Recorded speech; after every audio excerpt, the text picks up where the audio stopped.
we're sick people trying to get well.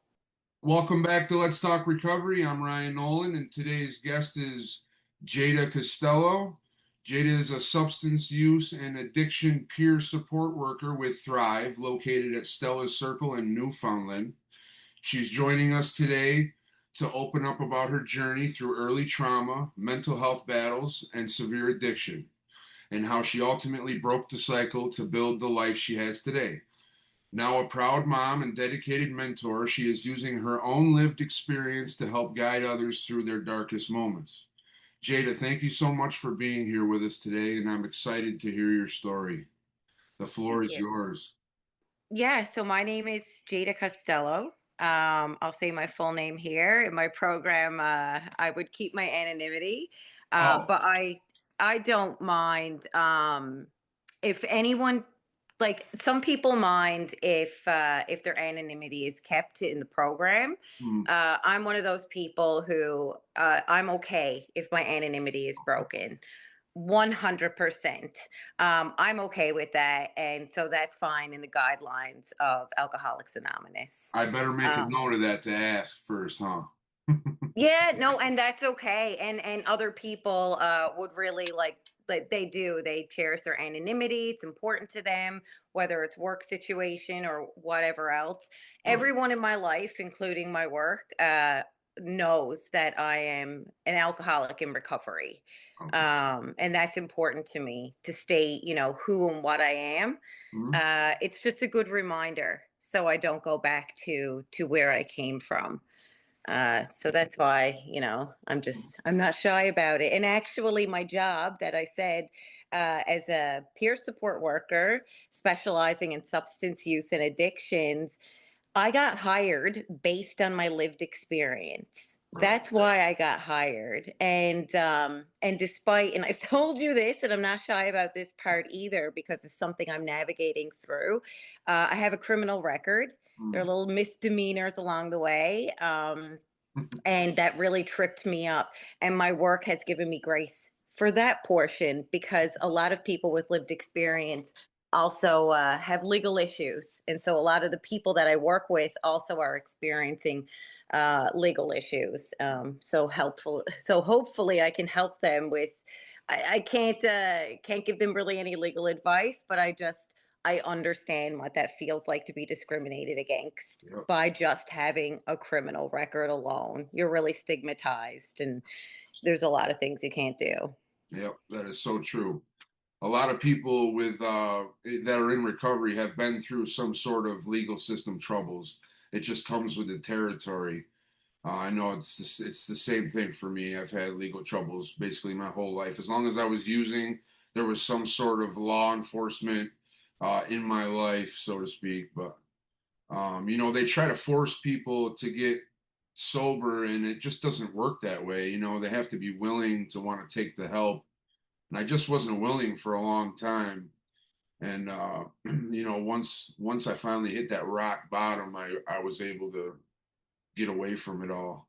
I wanted to take a quick minute and let everybody know about my workbooks that are available on Amazon: the Serial Relapser and the Recovery Workbook, For Us, By Us. If you or someone you know is struggling, these are good tools to get back on track. Now back to the show. I don't know if that resonates with your story at all. Did you hit a rock bottom that ultimately made you get it together, or yeah? Yeah, so I had a lot of rock bottoms.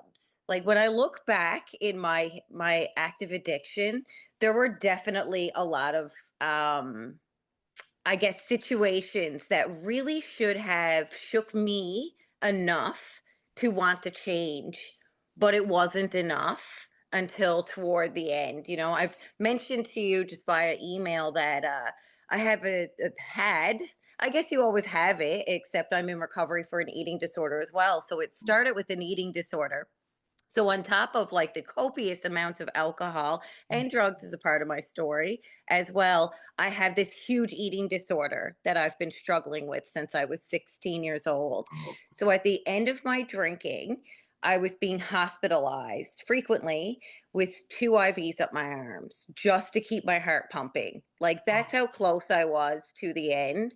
And that still wasn't enough until someone I really loved died of an overdose. And Right. even though my drug of choice was alcohol, it was just I knew how I felt like my organs were failing me. I felt like my heart really was in pain. Mm. I started to become extremely afraid that this was the end for me. I'm 32 years old at this point, and I don't know if you felt like this, but I felt hopeless, and I honestly felt like this is the end. I didn't get to do anything with my life. Right. This is it for me. This is what I've become. This is how I'm going to die. Not that many people besides my family are going to show up for my funeral because there's not a lot of people in my corner today. Right. It was just a grim I my legacy Mm. was of dying an alcoholic death. And that's what I was faced with when this individual passed. It was kind of like a mini, because I was so polluted with drugs and alcohol, a mini spiritual awakening. It was like something was telling me that if you don't do something different, girl, you're ending up in the same place. It was Mhm. just this feeling that I never felt before, that this was going to be my reality, and soon if I didn't do anything. Right. So that was a rock bottom for me because of just the hopelessness of that state of mind. So my sister had already been going to AA. So I was watching her from a distance. So it was that principle of attraction rather than promotion. I think that flicked the switch for me, that I'm willing to try AA now. I'm willing to do anything. I've been Right. to rehab. I've been to detox. I come out and I start drinking. I start using immediately. And I tell myself just one last time and then I'll let it go, unaware of that physical allergy, that mental obsession, just completely unaware. That's why meetings were important to me for my recovery. Yeah. Because, yeah, I could have read stuff in a book, I could have heard somebody talk about this. I needed the messages repeated to me daily, Mm. multiple times a day, in order for that to sink into my brain. And I did not stop drinking when I started going to AA every day, twice a day. Right. It took a while because I was addicted to it. There's Right. nothing wrong with an alcoholic wanting to have a drink, or a drug addict wanting to have a drug for at this point to feel normal. Right. Um, so that was my rock bottom. But like going into the program of AA, I really did begin to feel hope almost instantly by just listening to other people. The shame, it starts to lift. You Yeah. start to feel lighter and you start to feel a bit of hope. Yep. So I think that that was my rock bottom, if I could pick out one, because once entering AA, even though I didn't get sober right away, Mhm. I still had glimpses of hope. So that was the beginning for me. Yeah, and the only requirement for membership is the desire to stop drinking, using, and the like. So when somebody in early sobriety goes to those meetings, it's important for the people there to share their story so the newcomer can identify that these people are like I am, or I am like they are, through their honest sharing. And one addict helping another is invaluable to me because they understand what I'm going through. And that's how I was able to, learn to ask for help by somebody sharing that with me. And, this, you talked about the obsession, and the mind tells us that we don't have a disease, or that we can do one more and put it down, or this time I'm just going to smoke weed or do other drugs, or I'm going to drink wine instead of liquor. Or I've been through that wide range of trying to use controllably, and it was just completely unmanageable, and my life was unmanageable with or without drugs, and I was just so broken. Every aspect of my life was just in turmoil, and I was at a point where I became willing to do just about whatever it was to be like other people that were sober. I didn't think that I could get over the hump and live a sober life. And I think where a lot of people go wrong is in early recovery, they get away from the chemical and then they think that their life is supposed to be immediately better. But it only gets better through setting goals and taking baby steps one day at a time. And I think people get overwhelmed by thinking, oh, I can never get drunk or high for the rest of my life. And it's just overwhelming. But when we look at what's exactly in front of us and have, the courage to take action and have faith in a higher power that everything's going to work out, ultimately I stopped trying to stay clean. And I was a serial relapser. I was in and out of rehabs, but I genuinely wanted to not use. And I couldn't understand why. I couldn't understand why I was using. I would get out for 3 weeks and go right back to the rehab. Get out for 3 weeks, go right back to the rehab. And every time I went back, I found an aspect of recovery that I wasn't doing. And when I started to look into the spiritual side of things, it really took off for me. Like I had pick and choose what I wanted to work on while I was there. And I just, every time I kept being more bold and taking more in-depth steps, and I don't know what did you is it in your story that you went to rehab? Did you have to go to inpatient and stuff? Yeah. Oh my And gosh, yes. Yeah, so the first time I went to rehab, 2008. And I always wanted a cure, people you hear about the geographical cure. Anyways, I got a dog, a puppy, thinking this is going to cure me. Mhm. I'm going to my nurturing side is going to kick in. It's going to make me stop drinking. It's just so delusional, such delusional thinking when I'm in active addiction. And so that's what I did. I got a dog. And my parents were responsible for that dog. I think like I was drinking daily, but I started using cocaine like all that summer. My poor puppy, completely abandoned. I was living with my parents, thank God. Mhm. Um, so it wasn't too long after they kind of kicked me out, and I went to the Emmanuel House, which is one of the places I work for today, believe it or not. And unfortunately, it's the same thing with rehab. What a beautiful program. This was like a step away from rehab because it was still here in town, Right. close to my parents, and you had a place to stay. They had programming. It was a 4 month type of program for someone experiencing, coming out of jail or experiencing addiction or trauma, whatever it was. They were there to help you. Um, this is how I all started everything. Mm. Went in, did a great job for a little while, started to feel better. Um, I'm just going to have one drink. And that's how it would start. And for me, I can't have one drink and stop. So I think I had control drinking maybe once in that situation. And I went back to the manual house and I was like, oh, I got away with it. I got a buzz on. This is great. Mhm. But I got kicked out of there not too long after. Then I go to Humberwood in Corner Brook. That's the rehab. This is 2008. um and my parents encouraged it. I wanted to stop drinking, I really did. um it was just I still had reservations. I was still thinking in my 23-year-old mind that I'm really young and I can turn this around. Mhm. um by the time I'm 30, I'll have my life together, I'll be married with children and have a job. Right. This is Right. in my head at 23, right? Like, I'll turn this around. Go up to Humberwood. I do great. I asked to stay for an extra week. They accept that. And then I started drinking. I get kicked out of there for drinking. I did not even attempt to go to any type of rehab or detox again until 2018. Well, When like life just gets unbearable. Talk about unmanageable, right. unbearable. It's painful to get up every day at this point.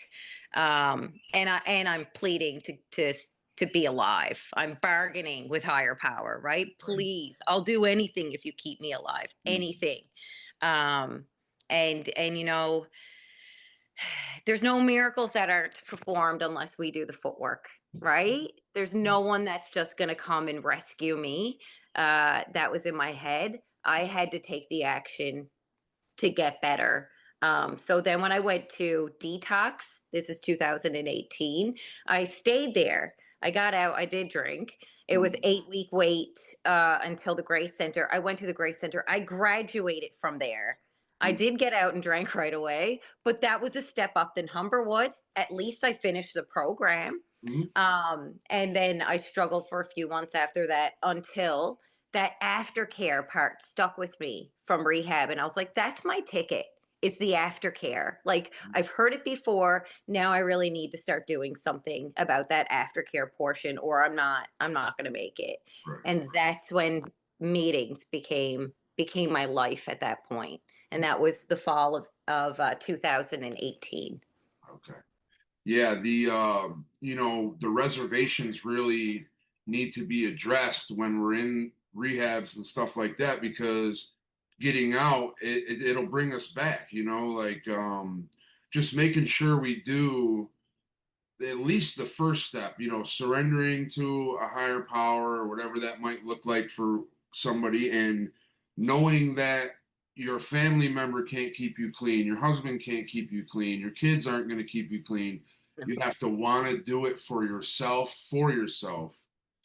And I think that's really the hardest part for people. They'll say, "Oh, my kid, I'm here for my kids," or and they might genuinely want to do it for their kids, but the perspective is just a little bit needs to be just pivoted just a little bit. When we do it for ourselves, we're able to drive through the dilemmas that show up on a daily basis. Just learning to live without fear and facing our problems without using over it, and figuring out what a solution to that issue is, which for me is going to meetings every day, getting a sponsor, Hmm. working the steps, Hmm. honestly sharing, and trying to help somebody else. And I noticed that when I talk with a newcomer, all of a sudden my problems go out the window because I'm Yeah. focused I'm focused on that individual. And it's easy to tell somebody else what to do, but it's hard to take your own advice. And do you have a sponsor? Are you currently helping anybody, or how does that look for you? Absolutely. So, yeah. So when I first came into the program, I heard get a sponsor and get a home group. Mm. Those were like, I thought it was a requirement. It's not. Right, But I'm glad I kind of thought that. right. I really, really, you mentioned going to any lengths. I wanted to do everything and anything that was suggested to me because I was desperate at this point. I do have a sponsor and I do sponsor others. Okay. And what a sponsor is to me is somebody that has a sponsor and that can take someone through the 12 steps, Mhm. not necessarily someone who's on call 24/7.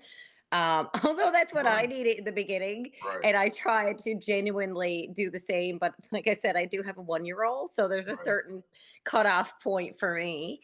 And my Hmm. life will change where that will be different. And I'll be more available, life changes. Yeah. Um, but a sponsor to me is vital. She's become more than just, a spiritual guide. She's a nana to my son. Oh, She's okay. Nana Lisa, Okay. and so we're extremely close. And she's almost like a mom. Even though I have a great relationship with my mom, she's like a mother to me. She is my mom's age, but it's that type of relationship that it's just she just enveloped me with love and recovery the moment I asked her to be my sponsor. It was exactly what I needed at that given point. Hmm. And one thing, I wasn't really sure what and this is important in the program when you talk about a higher power, Hmm. something greater than yourself is almost necessary, right? And this scares a lot of people when they come in and they hear the word God. I do live in Newfoundland, well, the Catholic Church, there's a lot of like damage that's been done. So sometimes, and the indigenous people, Labrador here in the province, Hmm. it's just I don't need to go into the history. It's just there's a lot of trauma. So hearing the word God kind of shies people away. However, the way that I look at this, I didn't have such an issue with that word. I didn't have any trauma surrounding the God or church growing up. That's not part of my story. However, looking back when I first walked into the rooms, God, group of drunks. That's Mhm. what I grabbed onto. I Right. was like, this is what's going to keep me sober are these people in these rooms.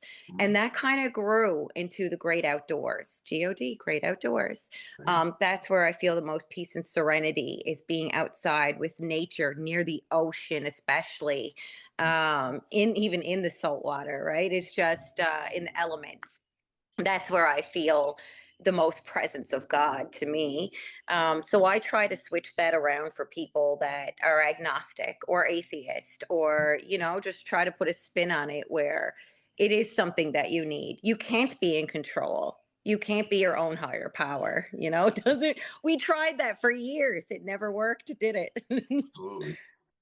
And that's not the first time I've heard that. This old timer used to say his higher power was the big oak tree out behind of his house, or and different things. And when we give up our will, like you said, to something better, we stop driving the bus, so to speak. And when we have a sponsor, they kind of, it's easy, like I said before, it's easy for somebody to tell you what to do, because they can see it from a perspective outside the box. They can see stuff in you that you might Yeah. not be able to pick up on. And that's ultimately how we get better. We get to learn about character defects and start to live by certain principles, like slow to anger, quick to forgive, not entertain certain attitudes or emotions. And we learn how to take suggestions about family and jobs, and things like, should I get a car, should I not get a car,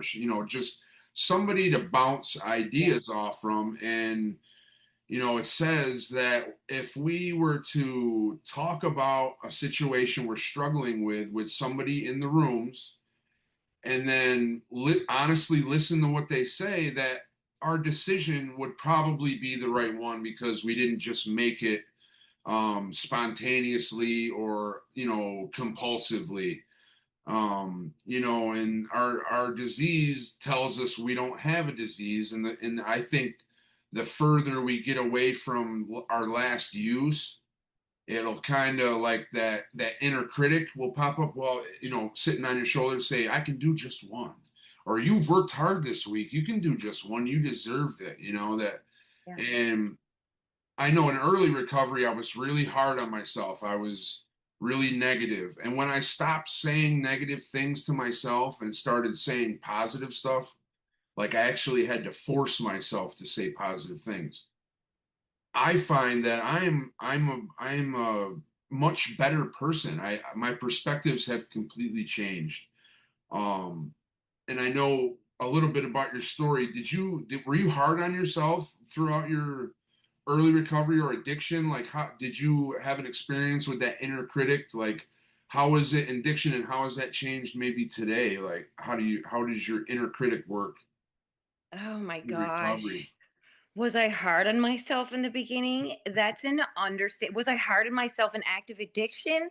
110%. Mhm. And I will tell you a story about exactly what you were talking about, the sponsor thing, in a little bit, Okay. because you gave me goosebumps. I was like, he knows more about me than he knows my story. Um, yeah, I was extremely hard on myself in the beginning. My sponsor really did guide me. She had more faith in me than what I had in myself. Mhm. And even though I'd be afraid to do, like you were saying, to do these things, to make certain decisions, I didn't trust myself, so I would bounce 100% of the things off her in the beginning. I also went to the Hope program, right? So I have an eating disorder. I am in recovery for today, and I'm doing very well with that as well. That's great. So 2 years into being sober, and going through the 12 steps of recovery, like you said, things don't get better as soon as you sober up, right? Your Right. problems don't just disappear. It becomes, it's overwhelming. It all becomes so real. I go to the Hope program. That's when I started loving myself a bit more. That's where I got the tools, because this is a different disease than alcoholism. Right. Um, and that's where I learned about self-compassion. And am I hard on myself today? A little bit. Like, I work Right. on that all the time. It's just, it's in me, a perfectionist. Right. Borderline maybe OCD. It's just everything needs to be, but I'm doing, like, I'm not, it's not unmanageable. Mm. When you were talking about your sponsor, and just the way that the floodgates just opened for me, because this wasn't too long ago. You were saying how they basically have more faith in us, or they see the potential in us that we just don't see in ourselves. Right. So this is when I first became pregnant. Mhm. I live in Canada. Mm. There's choices that we have options. Not that, and if anyone told me 5 years ago that I would even try to weigh options, I'd say, "You're out to lunch. I'm old enough. I would just have a baby." Right. When you get pregnant unexpectedly, Mhm. oh, that becomes a heavy, your whole life is about to change. Mm. So I was sitting up on Topsail Beach where my sponsor and I would often polar dip. I would polar dip once a month here Yep. in Newfoundland. It gets cold. And this was, in the summer. This was September, so it was the end of summer. And I had just found out I was pregnant, and I sat on the beach with my sponsor, and I was full of self-pity, but I was polluted with fear. Mm. It was just, I felt outside of my body. I didn't know how to, like, I didn't know what to do, how to process this information. Mm. What can I do? What should I do? And she just looked at me and she told me everything that I needed to hear in that moment. She told me that I could do this, that I Mm. would be a great mom. And I was saying, I'm so old, something's going to go wrong. I was Right. 30, 38 at the time. Mhm. And she just said, I think everything's going to be okay. She also told me her biggest regret in life was not having her own children. Mm. And that just hook and sunk for me. Right. I knew instantly if I made any other decision, that would be the biggest regret of my life. And I've learned in sobriety to have faith over fear.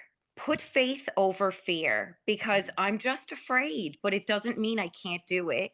And my God, she was right. It all went fine. My pregnancy went great, delivery, my baby's healthy, and I'm doing an okay job as a mom. She was, Congratulations. thank you. She You're was welcome. spot on. And it's just, but I didn't have the foresight even then, a couple of years ago, to even know that I could do this, but she did. Right. So that was a game change that changed my whole life. If I didn't have her to bounce that off of and I kept that a secret inside, Mhm. probably I would have a lot different situation in Yes. my life today. I wouldn't really know what I'd be missing. But my God, I'm so blessed that I had an open dialogue with her that day. Right.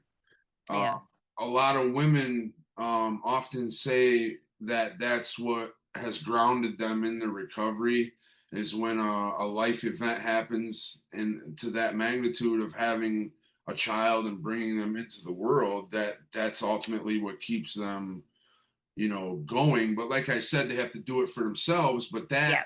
that with that combined is just the driving force for them to push through.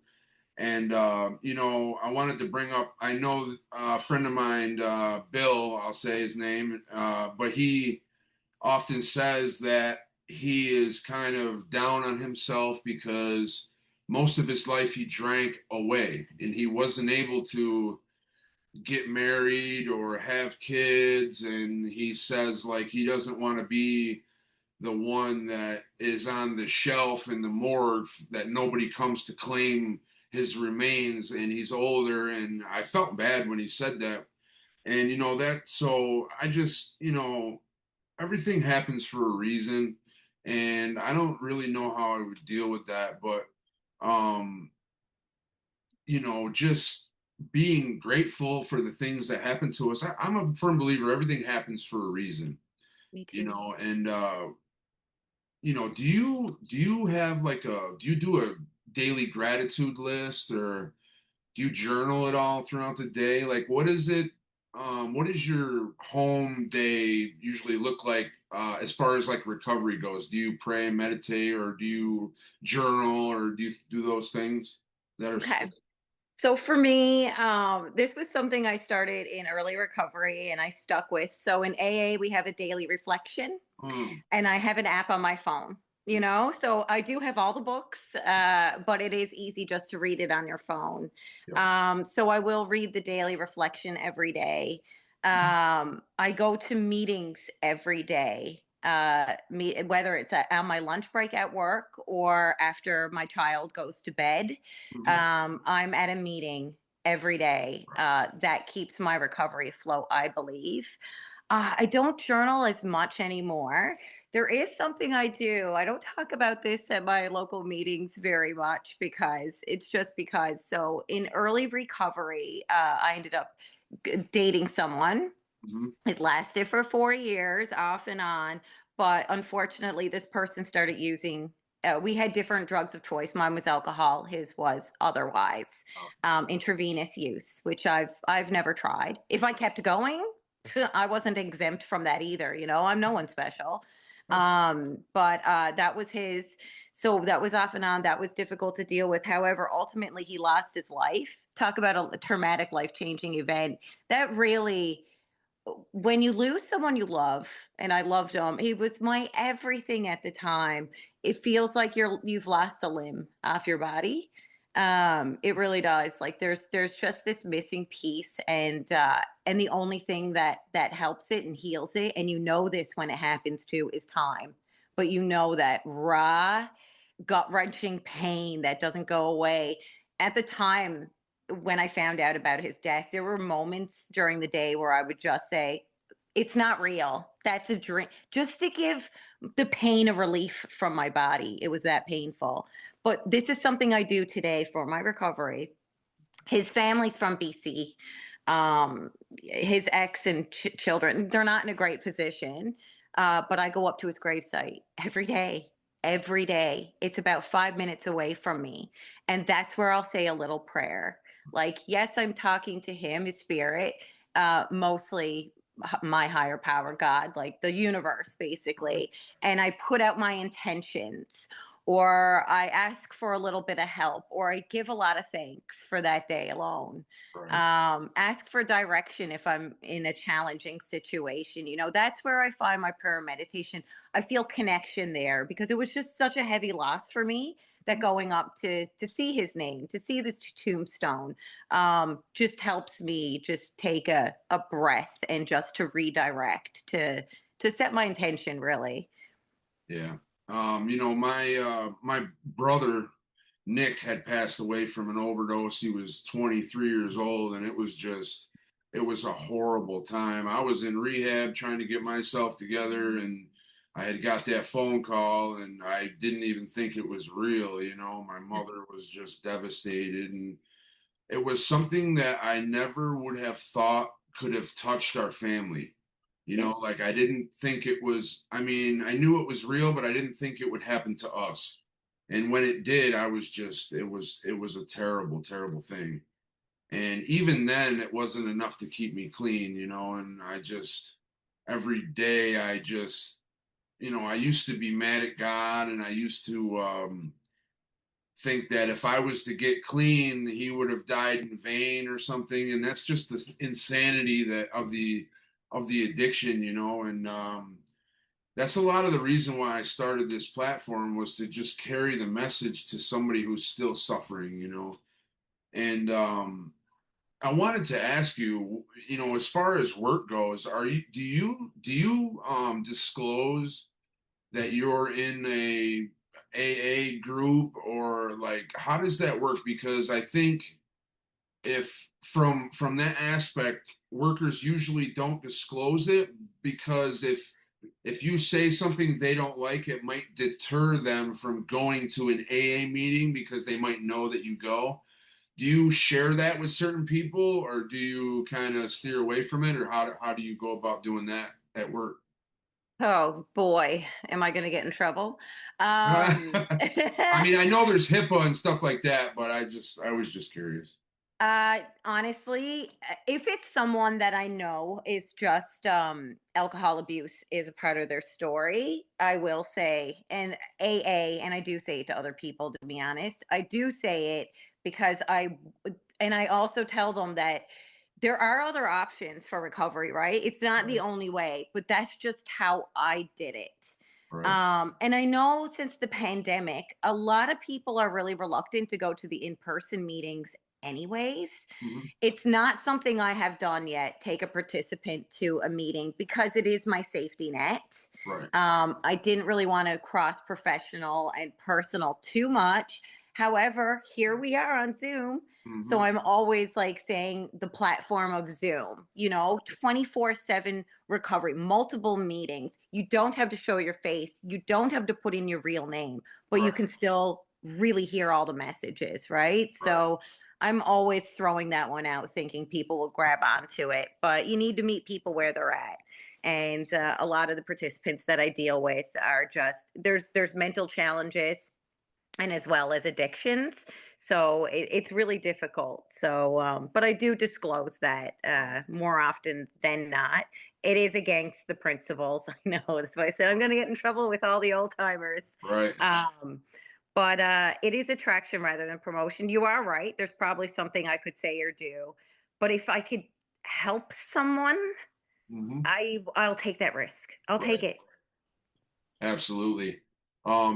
People coming in off the street, you might say something that absolutely turns their whole perspective around, like you're in a very useful, kind of a job where you're seeing these people in real time coming in off the street broken at their most vulnerable time, and that's the time for building people up. They come in because they've reached a point where they must be willing to change in some form, and just trying to inspire them to go further than what they had originally planned, or however you want to say it. But just being able to inspire people is huge. And I wanted to say as well, do you find that people coming off the street, does that keep it green for you? Like, do you see people going through a detox or whatever and keeps you green for you?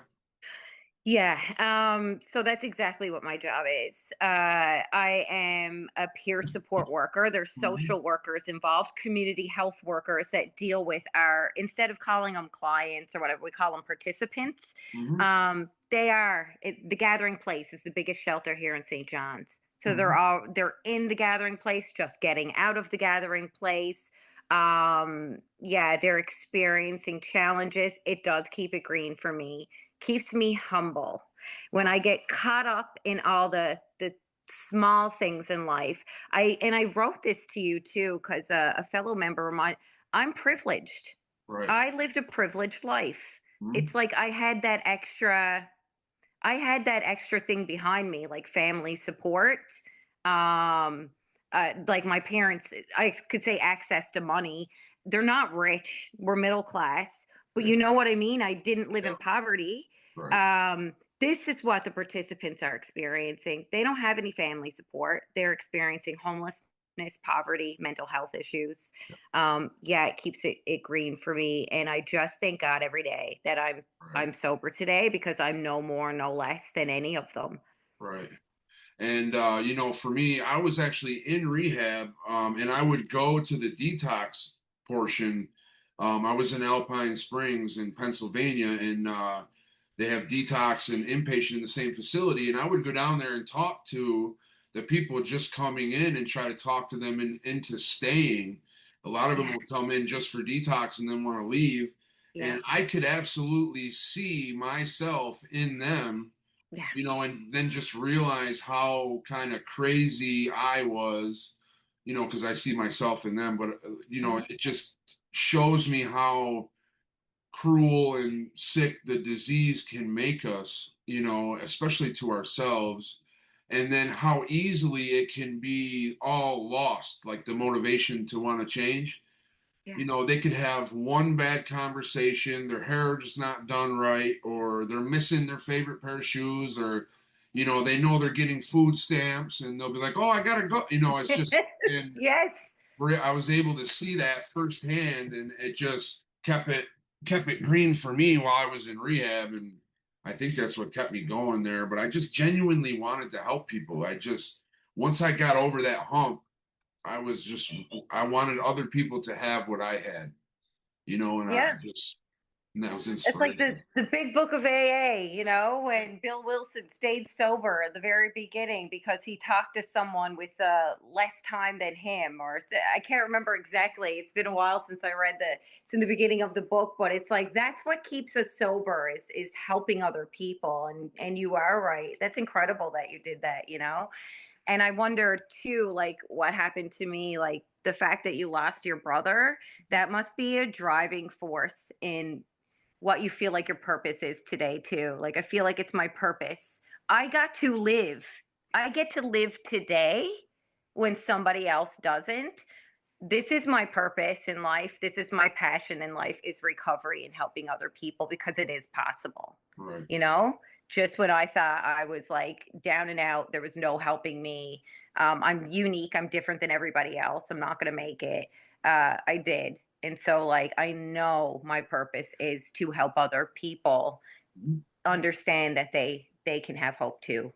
Mhm. They can find recovery. And your story is very inspiring for change. And in closing, I wanted to say, if you had to say something to my viewers, our viewers that are watching this that might be struggling right now to make that commitment to change, or they might be, in the street just feeling down, and what would you say to them to inspire change if they were watching this?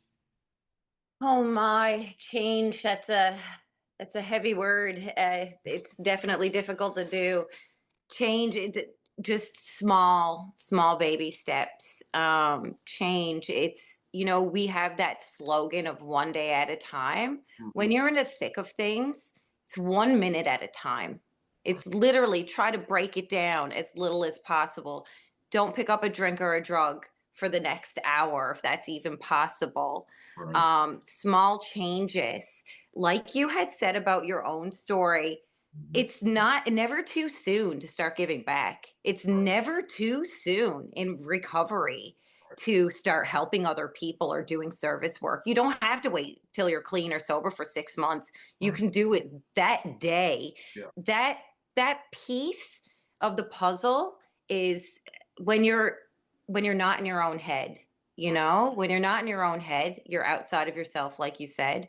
That's such a gift, and that made me change almost instantly. Was the little service work that I would do for the program.